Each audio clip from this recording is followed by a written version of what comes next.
20 years before the start of the series of Gintama, an extraterrestrial species known as the Amanto arrived on Earth during the Edo period. The Amanto, as well as the organizations they formed, played a massive role into the series. Whether directly or indirectly, the Amanto have also had a great influence on every character's lives within the series as well. Today, I thought I would discuss this interesting species and dive a little bit more into their origins and how their role in Gintama impacted the series. Today we discuss in Gintama lore, the Amanto. Before the Amanto's invasion of Earth, the Amanto had discovered a new source of power that changed their race's way of life for the better once they were able to convert it into energy. This power was known as Altana. This new power source technologically advanced the way of life for the Amanto and granted them faster than light travel as well as upgrading their weaponry.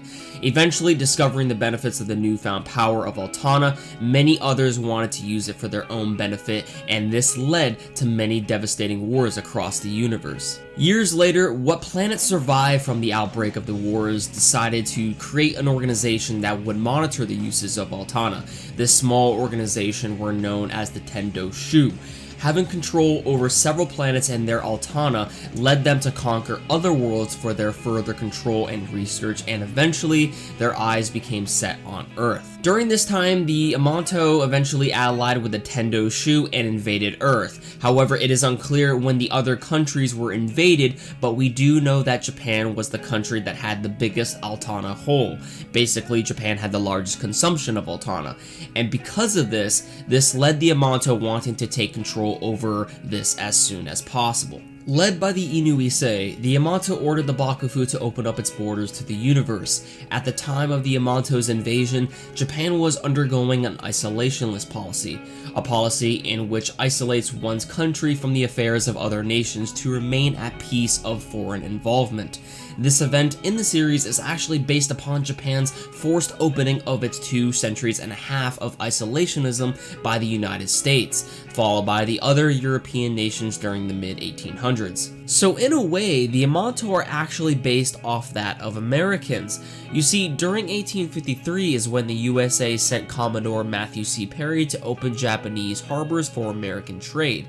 And as I stated before, during this time, Japan was currently undergoing a isolationist policy and didn't want to open up foreign trade to the outside world. Also during this time, Japan was technologically at a disadvantage, and Perry threatened that the West would in fact open fire if Japan refused to negotiate.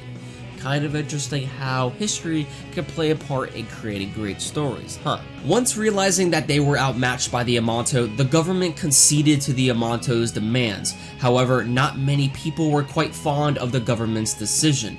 Refusing to accept the future of Japan in the hands of the Amanto, many people believed the government to be traitors to the country, and this eventually led to the spark of a decade-long civil war known as the Joy Wars.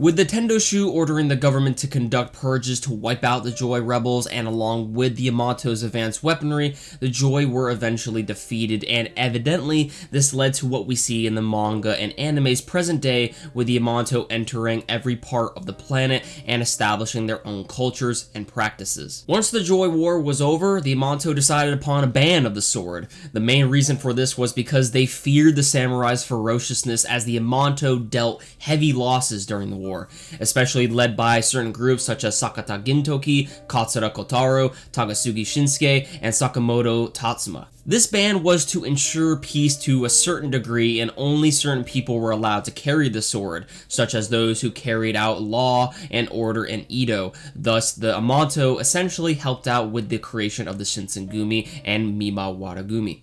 There are many races of Amanto throughout the series of Gintama, and because of this, I'm only going to briefly go over each one.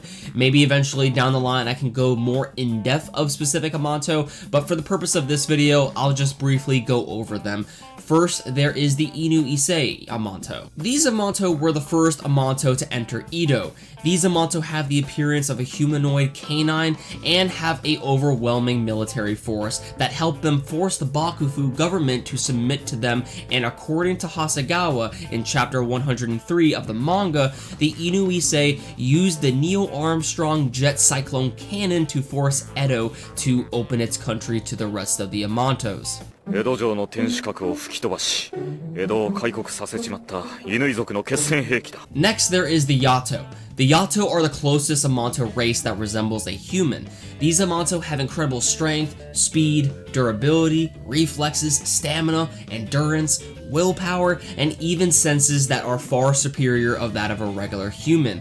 But while having incredible strength, they also have one major weakness, and that is being susceptible to heat exhaustion. If a Yato receives direct sunlight, it can weaken their bodies very quickly and quite possibly could lead to their death.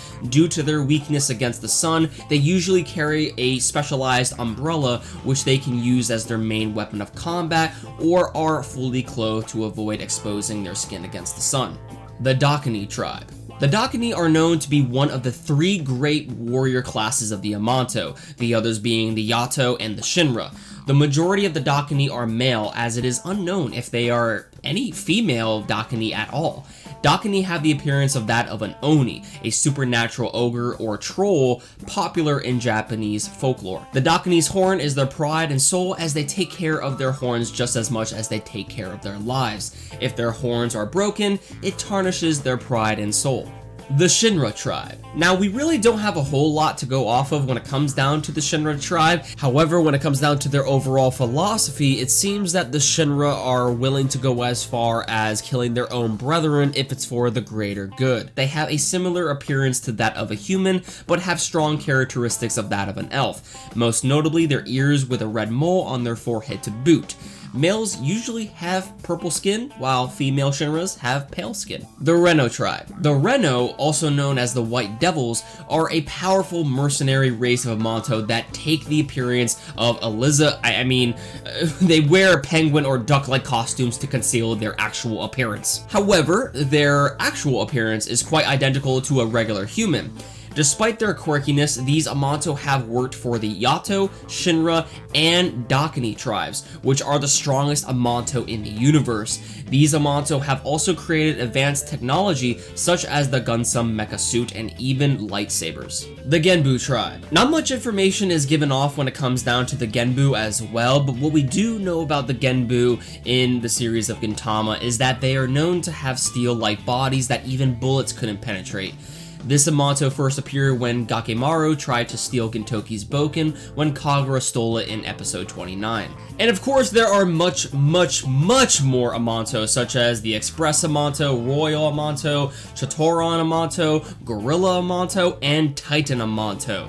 But, as I said, I'm only gonna list a few. While the Amanto have had troubling relations with that of the citizens of Earth, there are Amanto that choose to live peaceful lives amongst the Earthlings, and thanks to the Amanto's influence on Japan as well as the rest of the Earth have become much more advanced because of them.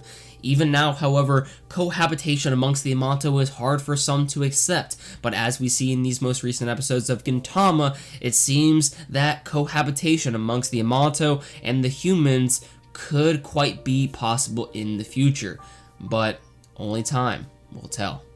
Hey there, looks like you reached the end of the video. Congratulations and thank you so much for watching. This video was a lot of fun to make and also very time consuming, I would say, but I'm glad I could produce this video for you guys. I had a lot of fun making it and I really hope you guys enjoyed it. If you did enjoy it, don't forget to slap a like on the video. It always helps out the channel. Let me know your thoughts in the comment section down below, what your favorite Amanto is, as well as did this video help you gain some knowledge of the Amanto's history as well as their races. Did you learn something new? Did you already know this? Just let me know your thoughts in the comment section down below, as well as please follow my social media links down in the description down below. That way you can know whenever I'm going to be going live on Twitch, maybe posting new stuff on Instagram, as well as just keeping up to date on Twitter as when I'm going to be coming out with new videos and stuff like that. And if you're curious for more content here on the channel, be sure to hit that red subscribe button down below and you'll never miss a video from me. Thanks for watching, guys. I'll see you in the next one.